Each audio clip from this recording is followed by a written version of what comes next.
You are now listening to Out of the Blank.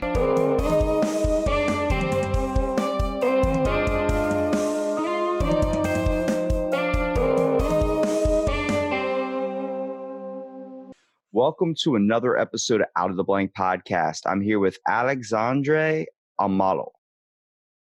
I probably butchered that. It sounded like I butchered it. A bit. How's it going, Robbie? It's all right, man. It's going pretty good, man. It's actually, like I was just telling you a minute ago, you're the first one from Brazil on my podcast. It's a pleasure to be representing, bro. So why don't you tell everybody a little bit about yourself? So I'm a journalist. I'm on my last year of graduating, actually. I work with filmmaking. I work with reporting. I do a lot of stuff regarding media information literacy, to be honest. So we have different projects in schools, public schools, that we teach both students and teachers on how to think critically about media. That's pretty much what I do. But Now, you know me from when you say think quickly about media, now do you see that as a good thing? Like you're trying to kind of warn the kids the dangerous pitfalls of social media? it's not only social media, but it is, as I would say, every sort of media. Because we try not to be politically in any way, because that can take a lot of wrong turns. But I think that when you consume media, you need to know that everyone has an agenda, that there are several interests at play in what is being shown and what is being left aside. And it is important for us to have a democratic debate in which people are literate and they can comprehend and understand media critically. Now, when you say journalists, the first thing I think of is Peter Parker, Spider-Man. So is that anything realistic to what an actual journalist does, or you say yourself? It is, yeah, kind of. Like taking pictures, recording events? Yeah, as a journalist, you have to be a jack of all trades, I would say. Because you start off writing, but you soon realize you have to take pictures as well. You have to do filmmaking. You have to just get along. It's not the media business, but it's the people business. You know, you have to get along and you have to communicate. So it's pretty chaotic. We're not as bad as Peter Parker, and we don't have superpowers, but it's close enough. What do you mean not as bad as Peter Parker? Well, because you do have that kind of a perception that his boss is not a nice person and that he always has to do 20 things at a time. So it's only 10 things at a time that we actually need to do. I think when people look at Spider-Man or Peter Parker, it is about looking at a really kind of obscure view of what an actual journalist is. Anybody that knows a journalist, they're storytellers, okay? They're supposed to be reporting. You're basically the one that's down on the ground usually, and you're talking to people face to face, reporting different facts, doing a lot of research. You're investigating certain topics that you're trying to work on to create a headline story that would feature in like a newspaper or say. It's a hell of a lot different than if you're a media broadcaster, because a media broadcaster just has to read off a screen. They get everything told to them. They're really just seen as like a promotional face. You know, you want someone with a good, clean hygiene. You want someone with like nice clothes. You want someone who talks well. But when you're a reporter, you have to go to people's houses. You have to try and get them in an interview. You have to ask them a list of questions. You have to make sure you're also cultivating multiple things of sources. And that leads to be an ever-tasking job when you really think about it, which a lot of people think, oh, you just type in something and it pops up on the headline. A lot goes into that headline. Yeah, definitely. I think writing the piece itself is only 10% of the work, I would say. What would you say the hard? You to listen to people, you know? Yeah, you really have to take in all accounts of everything, whether like you kind of have to bring up questions on the spot too, like you might have a list of stuff like this is the structure I'm going to go in and say. Next thing you know, someone says something like, wait a minute, what? And then you're like thrown off guard. Completely, man. Completely. Have you focused on any stories or anything interesting while you've been in the journalistic field that have really like kind of stuck in your mind? Oh, a lot of them, man. I could say a number of things, but I think the major project I'm working on, I filmed a documentary about the way of St. James. I don't know if you know that. You said the weight of what? Of St. James. It's a Sto- pilgrimage, one of the most ancient ones. It's in Spain. So I spent 32 days to walking 900 kilometers, something like that, interviewing the pilgrims, because I thought that was quite a crazy idea. Why would someone go through incredible lengths and put themselves through physical hardship and all the stuff that comes with the pilgrimage? To, what did you find that you learned from that? oh, I learned that people, they have several reasons for doing it, but in the end, we're all humans and we're all searching for the same core stuff, you know? We are searching for meaning somehow. So there are people who do it for a number of reasons. So they do it for the sport, they do it for themselves, they do it for other people. Sometimes terrible tragedies happen on their families and with their neighbors, and they try to put that together in some sort of cohesive narrative to it. And sometimes they only do it because they want to find something that they can't otherwise. And I think that that's the beauty of journalism. You get to hear the stories that can bring people together in a sense. Yeah, I think a lot of people when they see like, now do you write for newspapers or do you write your own like kind of segments? I do all kinds of work, like I think a lot goes into the newspaper that lands on your front lawn, and you're just like, why is this here? Like, I have a phone and it's going to give me an article. But those articles you're reading online, they're the same thing. That's a journalist, that's someone reporting something. What's really crazy is nobody looks at a newspaper like how it used to be looked at. That was your main source of information. That was yeah, literally when you would be up in the morning, meet the mail guy, and then you would sit there with a coffee or something and you would drink and you would watch this, or not watch, but you would read these stories and catch up on what is going on around you before the era of TV and all these types of things that kind of took over the society we have today.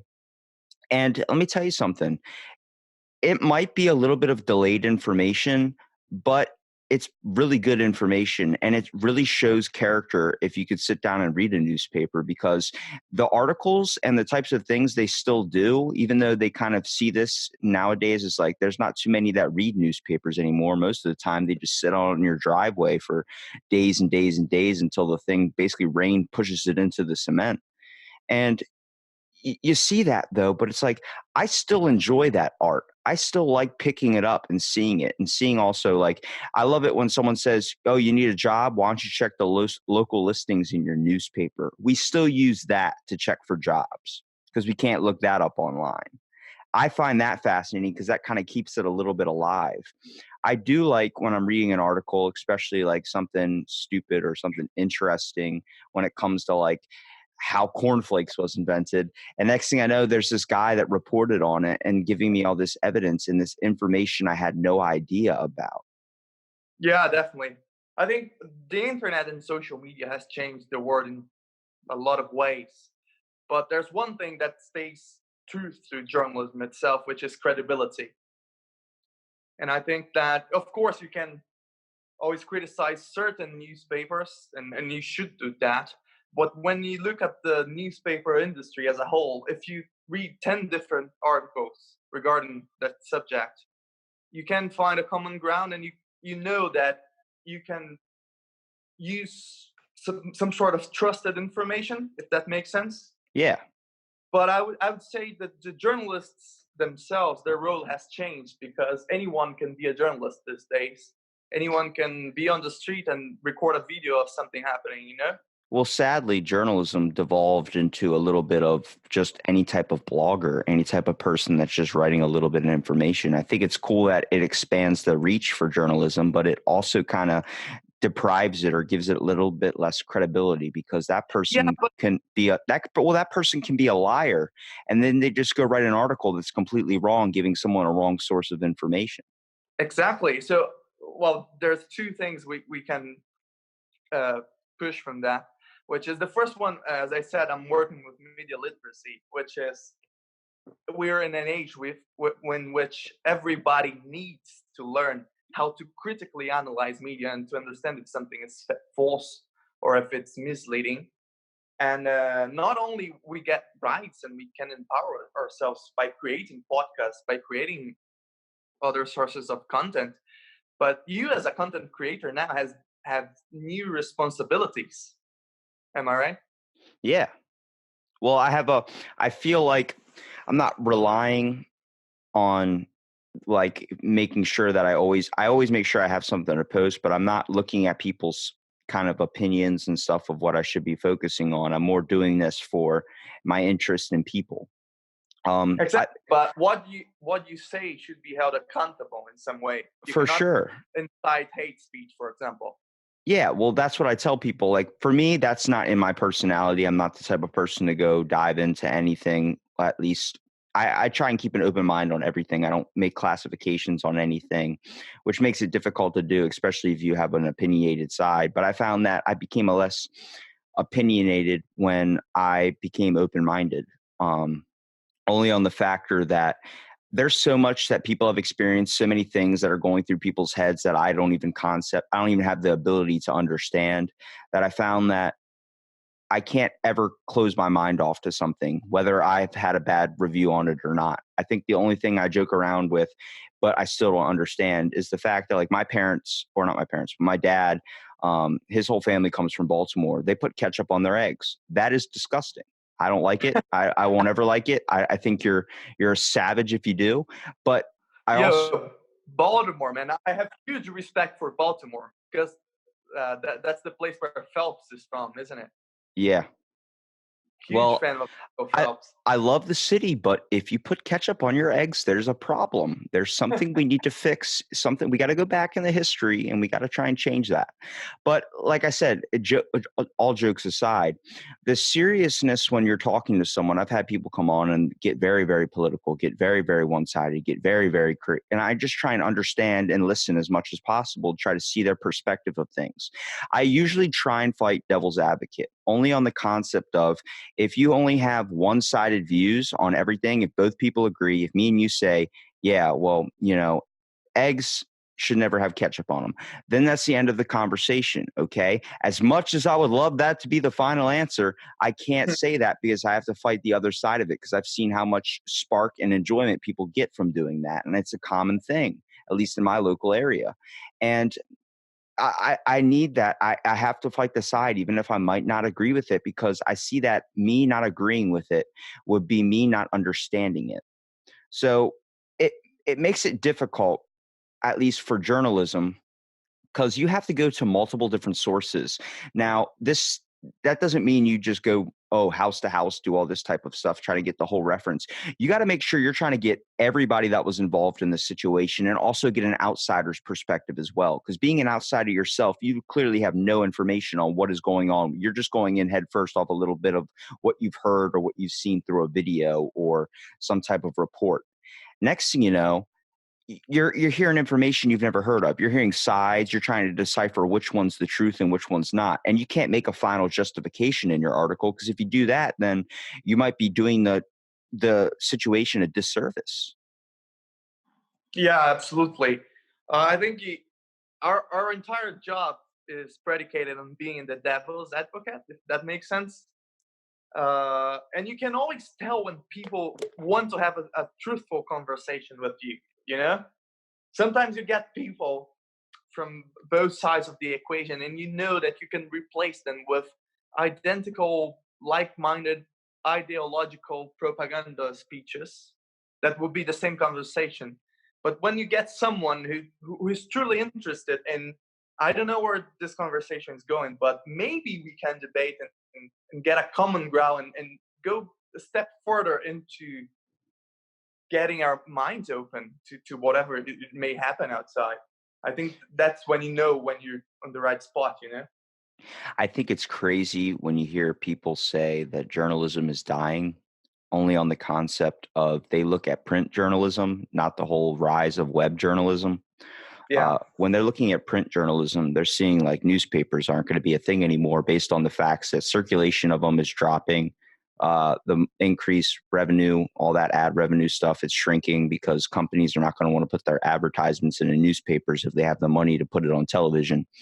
And then first of all, the whole industry, there's just nothing but layoffs, cutbacks, all these people not getting paid for not being able to produce a good article, basically on the concept of all these newspaper industries going broke. But it turned into a whole new form. It's got to adapt to the times. Okay. It's evolving.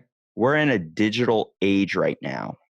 When you see a documentary on Netflix, everyone talks about like, oh, I remember read that one documentary on Netflix. I saw that one thing on Netflix. It's like, that's all journalism. That's all spoken word of somebody. Someone turned that in, got a bunch of information on it, and they had to report the facts. You have to get down to the conclusion of a story. And when you have local newspapers, they're discovering so many new ways to kind of be able to attract readers into, I guess, a smaller bit of what the actual big picture is. I don't know if that makes any sense. It's it's really hard because when we're in a digital age, everything's offered online. Okay, there is literally like you can Amazon 2 day ship anything to your Yeah. house practically. So you want a book, you want an article, you want whatever. You can get it right to your house. Nobody's going out and picking up the newspaper and reading it when they can just look up on the internet on their phone. First thing that pops up, MSN. What's happening today? Bam, and like, but there was stuff.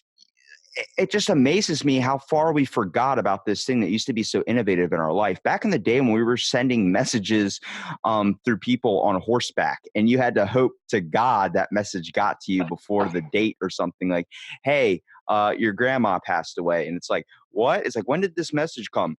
Oh, the guy received it about 2 months ago. I'm like, wait, so she's been dead for 3 months? So I've been sending nothing but letters to her to nothing? And they're like, yeah, sorry about that. I'm like, what? Yeah, true. It's crazy to see it evolve, and I'm wondering where it's going to go next. I really am, but I still like the classic, like holding a newspaper in the hand and feeling that, like seeing that print. Like nothing's better than a good newspaper in the hand, dude. I'm telling you. Yeah, I agree. But I'm very optimistic about technology, to be honest. I see a lot of people that demonize technology, but I think we're going in a beautiful direction. Of course, there are several pitfalls, but as you said, the journalist is not only that person who goes out on the street. Of course, that's important, but the journalists themselves, they're becoming the editors of news, if that makes any sense. Yeah. If something happens, for example, the fire in the Amazons, I'm sure you've been following that through, or the tornado that's just coming to the US. You hear news in social media and from your neighbors that something is happening, but if you really want to get something credible and you want a complete, uh, how would I say that? A complete analyze of the events, you would turn to journalists to try to understand what's going on. I think what's crazy is when you look at web journalism. I kind of want to get your opinion on this because you said technology, it is a major benefit. You try and be optimistic towards it. I love technology, I really do, but I see it also where I can fight the side of the people that don't like it, only on the fact that I know human intent and what we have intended for technology is amazing, benefits to helping others and doing all this stuff. But then I know human nature, and human nature is a little bit different. Human nature is the lazy one. Human nature is going to take that gene chip that you put in the back of your head and immediately start looking up porn. You're not going to use it to benefit anybody but yourself. We have a selfish thing going on in the world today. We kind of lost the aspect of what it means to be human when it comes to the concept of there's so many things that we can do to better our lives without worrying about anybody else and trying to do these things. You shouldn't have to care for everyone in the world. That's not your job. But that does not mean you can't keep a sense of humanism in you when it comes to the concept of helping someone in need. Uh, a lot of people see that as that means they're going out of their way and they don't feel like they need to do that. I don't feel like I need to go out of the way to hold the door open for someone, but I'm still going to do that. Does that mean I should get an article written about me? No, it just means that I still keep in connect with the connection to people. I try and keep that around. And the internet, I love it. I really do. But I really know the true aspect of people, and the fact that bloggers, like let's say, they focus on a specific topic. You get a blog about Raisin Bran, okay? They do not have the credibility or necessary, I guess, what you would call, I guess would be the ethics of journalism. Hmm. Uh, Mostly when it comes to, they probably have a bias, is why they're writing that article on that specific topic. And they usually try and be like, it's great. If you're not having it, you're a loser, and you're doing all this. And it's like reporting all these kind of false information facts. Like a lot of people that do reports on the Amazon, do reports on these types of things, they get a lot of their stuff wrong, because a lot of them are environmentalists that are trying to wake people up. And the only way to wake people up is with some scary information or statistical fact that actually might be exaggerated. I know that was like, I'm just trying to get your view on what you think of like the kind of the bad parts where you see where I'm talking about. I'm trying to highlight the aspect of where technology might go, with the fact that it gives everyone a voice, which is amazing, but it also gives people the chance to be able to say something that they might not truly mean. Yeah, I agree with you partly, and I partly disagree. Which is there's a huge downside to it, which is if we give voices to everyone, there are a bunch of ignorance out there, and they're gonna say stupid things, and that is true, and it's just happening. But I think we're in this sort of a very in this sort of a shift, because we've been through so much time in the industry, in which we had an editor, and it was the journalists and the famous people and the ones that had money could say whatever they wanted, and everybody else had to listen. And ever since Gutenberg press, so we've been to centuries on that, and we still don't know how to tackle that shift in which everyone can say what they want. But I think it has consequences, you saying what you want. For example, if you let's get what you said about the crazy environmentalist, which is working for one NGO and exaggerating the facts. If he does that, everything now is going to be documented on the internet. So you're going to be able to see in 20 years what he said on Facebook or LinkedIn or whatever. And people are going to be distanced from the emotional side of it, and they're going to be able to judge that rationally. And I think that on the long term, we're going to face the consequences of everybody has what they can say, if that makes any sense. Yeah, Do you see well, where I think a lot of people don't take into account their digital footprint. I no, don't, they I don't. don't, They I have no idea. yeah, I think they don't even know what that really means. At least a lot of people do. Like same stuff that happened with Kevin Hart, 10 years ago, 11 years ago, whatever. He said something about, like, he had a joke about, if his son was gay, he'd hit him over the head with a dollhouse or something. It was supposed to be a funny tweet. Okay. That was taken out of context, and that actually almost stopped him from doing the Oscars, like doing this thing he wanted to be a part of. He wanted to host, that this was his dream for. Now, everybody remembers Kevin Hart from all these family movies. He's a great guy, wonderful inspiration, an amazing actor.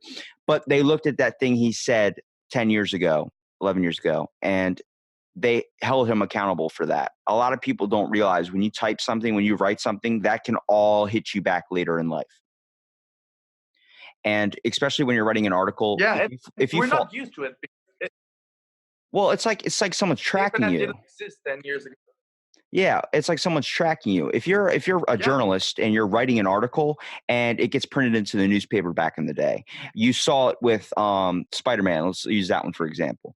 Uh, Eddie Brock, the guy that was reporting, he was Mhm. falsifying so much of the documentation. He was making fake pictures. He was doing all these types of things. What happened was he got found out, and they totally dishonored him as a journalist. He could never get a job in journalism ever again. Sadly, nowadays, we see a blogger that writes something, and if it's wrong, we just go, and we go to a different site.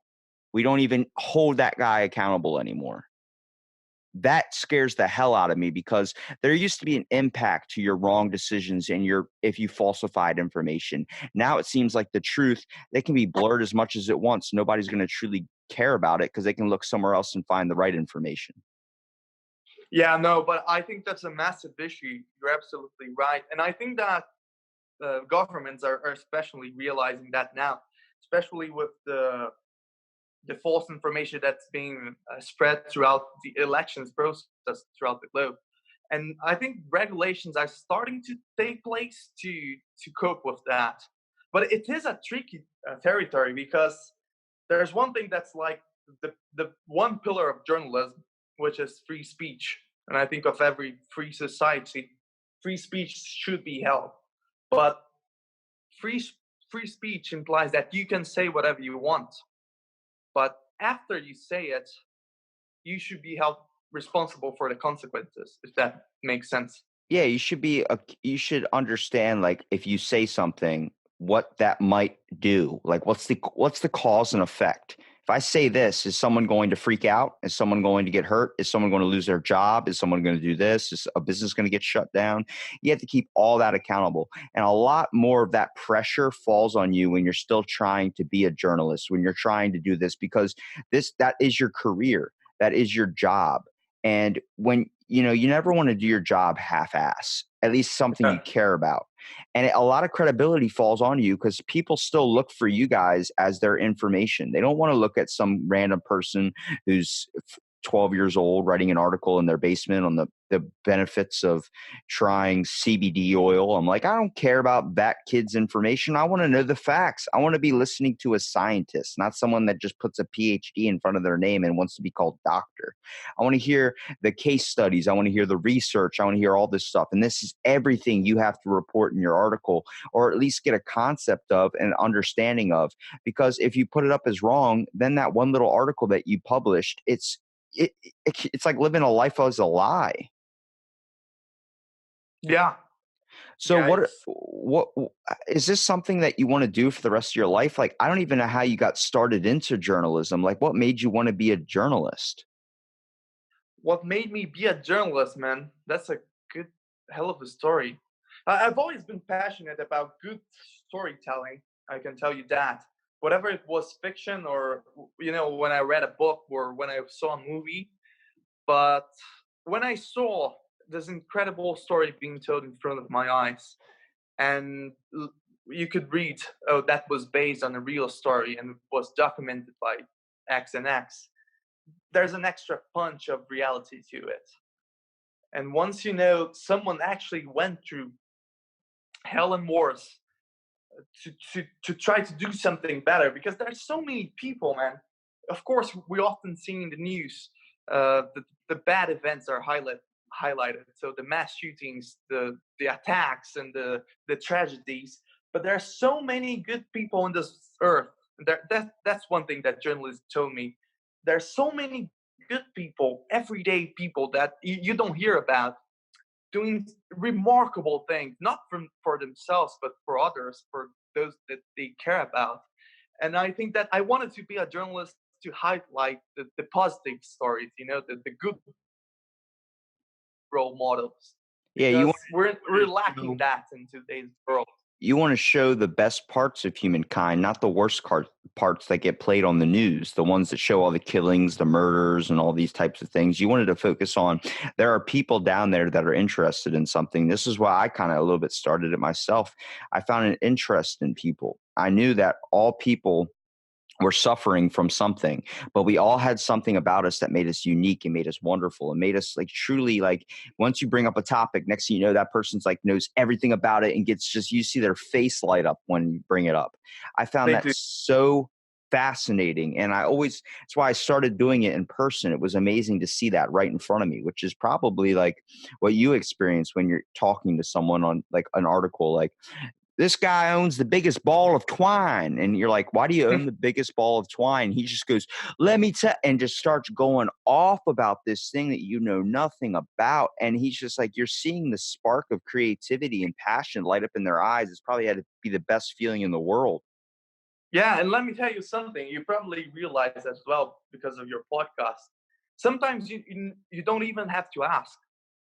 You just need to give them the platform, because so often I just put the camera on and people start rambling on about their lives because they see it in your eyes that you matter, that you're interested in what they have to say. And that's more than a lot of people do in their lives. So sometimes all you have to do is pay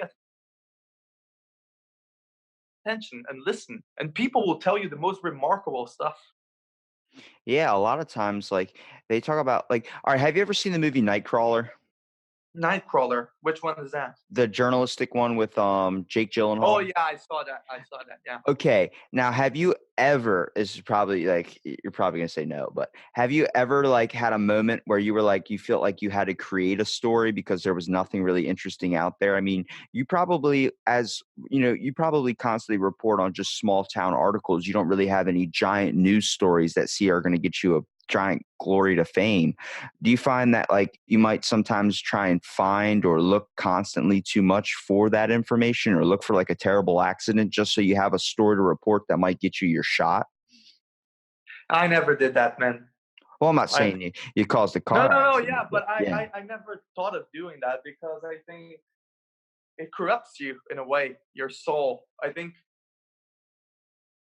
that's bad for you in the long run. Yeah, I try and look at the fact like that movie showed the whole unraveling of a person's character and what happens when they become corrupted. Like you saw this guy start off with this like squeaky clean intent. Okay. He was coming off like SpongeBob SquarePants. And next thing Yeah, you know, he's like he's literally he's fame hungry. He's like, I want to get an article, I want to be published, I want to be looked at. And the sad thing is, when it comes to journalism, it's all about getting the story, and it's all about having that one hit, like that one article that's going to change your career forever. Everyone's kind of hungry for that. They want something interesting, and it makes it difficult to keep on reporting on stuff like local man saves potato salad from swarm of bees. You're like, what the fuck? Like, where's the awesome, like, holy crap, like this breaking news article, where is this, why isn't it coming across my desk?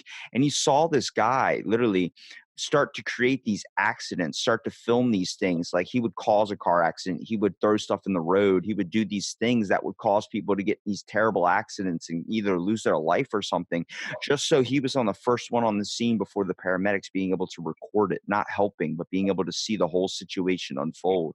And you saw it take him to fame. But it shows people the true aspect. Like, if you try and climb to the top by stepping on everyone's neck in front of you, you're going to be built on a rocky foundation, and that foundation will not stand. yeah, that's 100% true, man. And it's also the easy way out. I would say anyone can report on the bad stuff, on the breaking news accidents. If you wait for that, you're not doing your job properly because it takes creativity. It takes really you trying to figure out a different way or a different approach to find the good stories. That's the tough part It takes because when pursuit and drive, dude. I literally give you so much respect for chasing down this, because this is something a lot of people would give up on after their first article that didn't get them any fame. And I'm like, it's literally like you can compare it to stand-up comedy, you can compare it to being an entertainer, you can compare it to anything that requires a amount of time just to get to fame. It's not something you're just going to hop right into. And if you do, and you have this one hit article right at the beginning of your career, good. I'm glad for you. But that's not what it is. It takes years and years and years to hone your craft and find your niche. yeah, I saw this quote the other day. I thought it was brilliant. It said, "Instant success builds ego. Slow success builds character." And I think that's it, man. That's a perfect representation for it. I mean, that's perfect. It's just the fact that when it comes to freedom of press, that is amazing to have. I really enjoy that great deal of freedom that we have. But there's a point where you have to understand that freedom of speech, freedom of press, whatever you want to say, make sure it's not a slander type of thing. Make sure it's not meant with hurtful intent. I feel like a lot of people, like bloggers, these types of people that just write articles online, they don't think into account, like we're talking about, their digital footprint. They don't think into account all these types of stuff. But I find a fascination with people like yourself who go and focus on a documentary, write a documentary about pilgrimage. Now, your process through that, that had to be a learning experience. You were probably throwing yourself into either a whirlwind of emotions, man. You probably were really, really sad hearing all these people explain their lives, and probably really, really empowered, and probably felt a little bit lazy. The fact that some people take these giant, long, hard walks and do these crazy tasks just on the concept of trying to find better enlightenment in their self. Yeah, it was quite an experience, I can tell you that. And I think it was important that I undertook the experience as well. Sometimes people won't think that the reporters only go and report and they go away, but it's not like that. You gotta go through the same stuff, because it's only with the pain, it's only with the cold nights and the lack of heating on the albergues and all the sort of stuff that you get close enough to the programs, so they feel safe to open up to you, if that makes sense. And I Yeah, think like that shows on the final product. Like, nobody really knows what you go through to get the story, but once it's on the screen, it makes the entire difference. well, you got to put yourself in the shoes of the person. You can't sit there and be like, the amount of pain gone through this walk was the hardest thing. My feet hurt. I, had to do this. You said you walked 80 kilometers, right? 800. Eight. Fuck. Okay. 800 kilometers for people out there that don't know what kilometers are and they want it to be put into miles. 800 kilometers is 497 miles, give or take. Yeah, it And was 1 month walking. it was how long walking? 1 month, Did, 32 days. did you just like at like the 30th day be like, I'm good. I'm good. My feet hurt. I got blisters on my blisters. Actually, the worst is like on the first week, because you're not used to it. After that, your body adapts. So it still hurts, but you can get back. You can't be that guy that needs to take a break every 5 seconds. If you're doing that, you're like, oh shit, there's a problem. This is going to take me years to come across and get finished. But I give you amazing commendament for that, because that's a hard thing to do, to be able to walk that far and that long of a process. But you literally put yourselves seriously in the shoes of that person. Yeah. That gives you Yeah. a whole information. Like, on the first day, I was going to give up. Then on the second day, I was going to give up. And then on the 30th day, basically for the next the whole entire process, I wanted to give up. But I kept pushing myself even harder to get through. But you can give hands-on experience to what you were dealing with. My toenails started falling off. These types of things that runners experience. Walk, if you do anything a certain amount of physical extent, your body, how it feels, your legs hurting, your muscles are sore, the emotional pain you went through, the physical pain you went through. Like, that gives an article so much more credibility if you go through something like that. Yeah, and it is, as you said, you have to be open to the experiences. If you're not willing to do the same, of course, there are situations in which you can't. I've interviewed people who went through the Holocaust, for example. I'll never understand what that person went through, you know? But whenever you can put you put your shoes as their shoes, I don't know how the expression goes in English, but I do remember that line from Eminem, in my shoes, just to see what it's like to be me. I'll be you, let's trade shoes, just to see what it would be like to. And that's it, man. I think traveling and going places, it can be close to home, it can be far away, but going through the experience of other people, first of all, it keeps you humble. I think it's really important when we're talking about fame to keep you humble. And second, it's the only way in which you get credibility, per se, because you actually went through something.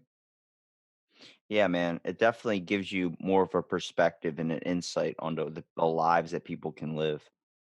And And you stop judging. yeah, well, You, it you it see o- it people, opens. you see rich people, you see poor people, you see Republicans, Democrats. They all have stuff and they all suffer. But somehow, we as humans, we can transcend that. We can stick together and have a meaningful existence. It's all about understanding, and I definitely think more people need to take the time to be more understanding, because a lot of us just make justifications on the fact that it's so easy just to be able to write somebody off rather than hear the story and the whole side behind it. Yeah, I have a question for you, Robbie, if I may ask. Go ahead, bro. Yeah, I'm hijacking your podcast Do it. now. Run it. So I want to know, like, I saw that you run episodes like every single day. That's impressive. So I was thinking to myself, uh, what is the biggest experience that you had in this journey that you're taking? Like, was there any epiphany moment, or did you build any knowledge that you didn't have? Like the most impactful Oh, experience? dude, every day, man. I bend. I don't want to say bend over backwards. Someone's gonna comment something stupid on that one. But I like. I don't post them up live. I don't post them up like that. I usually try and record as many as possible with any amount of time I have. I'll like, for instance, my day off. I'm up at 1 a.m., no sleep the whole entire day until the next day. Usually get 2 back-to-back days off. I don't sleep for 2 days. I am up drinking coffee. I'm putting my body and mental brain capacity, whatever, to hell just to be able to experience what other people are experiencing, because I'm trying to hear as many stories as possible. I'm trying to understand the world a little bit better, because I found where I thought I was probably the most intelligent, I was lacking in so many parts of my life. I was completely oblivious of what was going on around me. I became too comfortable. I lived a life of just going home, doing the same routine every single day, going school, work, gym, home, school, work, gym, home, over and Mm, over and over again. That made me sick to my stomach. I realized that there's a fascination about people, and there's something interesting about us all that we all have, and I want to hear it. So I'll get up 1 o'clock in the morning. I've podcasted with everyone from around the world, literally now because of you. And hearing people from Jamaica, hearing people from Canada, hearing people from all over the US, hearing people from Australia, hearing from people just all over China, Japan, whatever. It's amazing because they have so much information and insight into a life I know nothing about. And I'm yeah, like, knowledge is experience, and to truly experience something, you have to understand it from someone that's going through it themselves, especially if you're not capable, whether it's of a different race, whether it's of a different job background or interest. You're going to have something about you that is different 100% than what I am. And I feel like I came to that conclusion on the basis of walking around in my area and just seeing so many people that were so damn similar. It hurts because I know creativity and I know people all have it, but it's lacking because nobody wants to chase down the difficulties and put themselves through a little bit of pressure just to be able to find out what that is. yeah. And I'm gonna make an assumption now, which is, now that you look back on all the times that you're up until 1 in the morning or something like that, 2 back-to-back days without sleeping. Now that you look back at that, I imagine it's all worth it. Oh, Like you wouldn't for trade another 3 hours on the bed for not doing it. what am I gonna do? Watch Netflix for 2 hours and then just like conk out, go to sleep, spend my whole day sleeping when I could be getting stories? I'm good, bro. I'd rather be able to get stories all day, because the drive and the energy I get from hearing someone just talk about something they're interested in or something I know nothing about. Everything that I ask in my podcast isn't based on things that, people are gonna want to know. People like, I'm not gonna be like, so what is your side on the play? I'm not going that way. I'm going to ask you everything I want to know. I want to make this a conversation, not an interview. I want you to ask me questions. I want to be able to vibe with you. I want to be able to talk about whatever you're interested. If you want to bring up fucking Bigfoot, bring up Bigfoot. Cuss on my podcast. I don't care, because I'm doing this for me. I want to know the real you. I don't want to know some image. I don't want to know some display. Yeah, there are times where I'm talking to someone and it is very, very difficult to be able to talk to them only on the concept of they might have an opinionated view on something and just be kind of outlandish in a way. Mhm. I don't, I'm not fond of people that are not understanding and open to all interpretations of life, but I understand their concept and I try and see it from their point of view.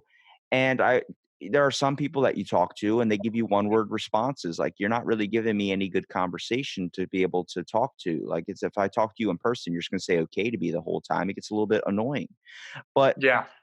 I see that. and I try and break them out because I feel like a lot of us they are in a shell. We're experiencing something where we feel like if we're going to say what we truly mean or feel, that people are going to be pushed back against us on it. And I want to break us out of that, because the best thing for me is being able to highlight the awesomeness of yourself. And I try and do that each and every episode. I care more about the person and the experience you tell me. I remember all my episodes of my podcast, every single one I have posted and every single one I haven't posted, because I truly care about the people. That's beautiful, man. I appreciate that. And you know what, man, if I got to lose a little bit of sleep just to be able to get that for someone, or make their lives feel a little bit better, or just make me more knowledgeable. I've listened to old podcasts of myself. And I remember one of the my first episode, it was me and my buddy shooting the shit, literally talking about pooping in different toilets in different homes. Like, all right, the whole concept of that was my buddy works HVAC. So Hmm. he's constantly in people's homes when they're not there. So at times you do have to go.